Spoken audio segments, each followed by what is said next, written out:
from your experience, what are the main reasons our client come to CallStack to migrate their apps? Sure. So there are multiple reasons why. I think we can split them into two main categories. First is addressing existing pains, and second is creating gains for the future. So future-proofing. Yes. Or basically creating business benefits for the future.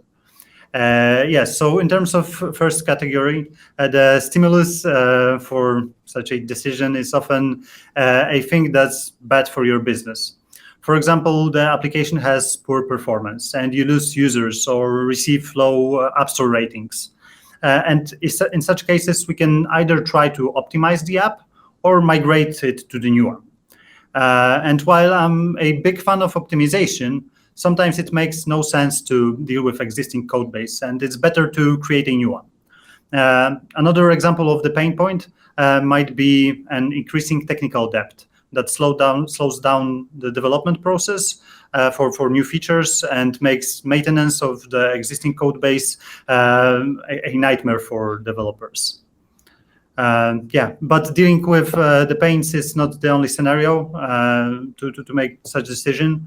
And regarding the other scenario, which is so maybe I can add one point to the pains that you mentioned, and I feel like in some projects, in some companies, there is this drive to deliver features and to kill bugs, but the technical depth and like the quality of the code base is often overlooked. So it does make sense to at the same time migrate to some newer, better technology, and at the same time increasing the quality of your code base. I think that is very important, that we don't lose this quality mindset during the process.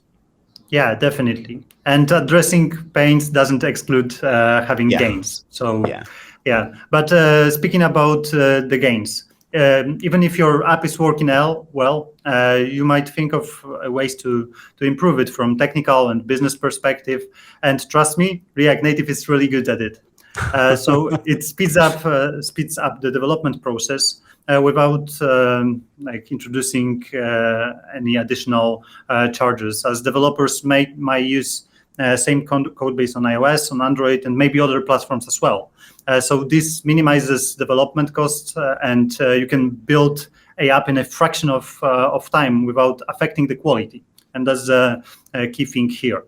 And I can tell you that if you do it right, every board will be happy with the final quote.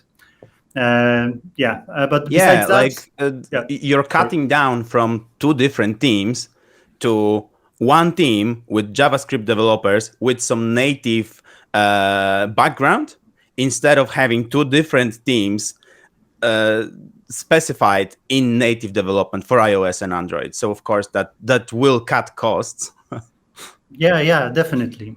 And the velocity itself, or velocity of programming itself, might be faster even if you compare specific platform to React Native. For example, writing a feature in native iOS might take more time than writing same feature in React Native.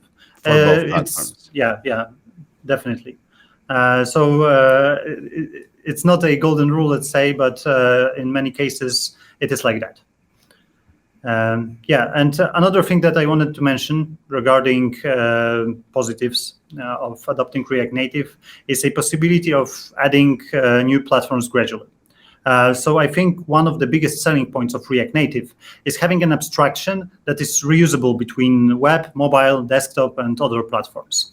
It opens another door, because if you have a application, let's say a purely web application written in React, you can convert it to React Native, it doesn't take that much time. So you can do it in fairly short amount of time, and this way you can expand to the market and operate on different markets, like I said, mobile, desktop, etc., which opens up more opportunities for the future. And when you mentioned desktop, like a few years ago, Electron came out, right? And you could write React applications for desktop. But right now we have React Native Windows and React Native macOS, which allows you Yes. to more or less use the same code base, but your application is native as on Android and as on iOS. So that brings you huge performance benefits and other benefits as well. Yes, yes, definitely. So I think Electron is a good technology as well, but you can compare it to the PhoneGap versus React Native. Yeah. So you can achieve good results in both, but I always prefer to do things natively. So React Native for desktop, React Native for macOS, for Windows can help you achieve that.